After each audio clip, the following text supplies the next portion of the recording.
Ba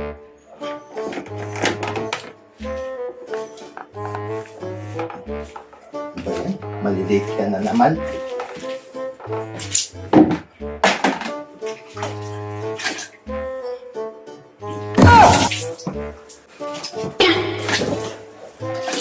Oh. Malilate ka eh. Easy ka lang dyan. Ano mo kasi college ka na. Malilate ka, lagi kang late.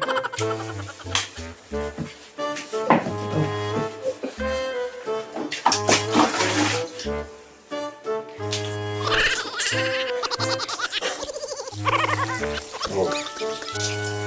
Pwede lang lang maligo ng isa eh. Ano naman yan?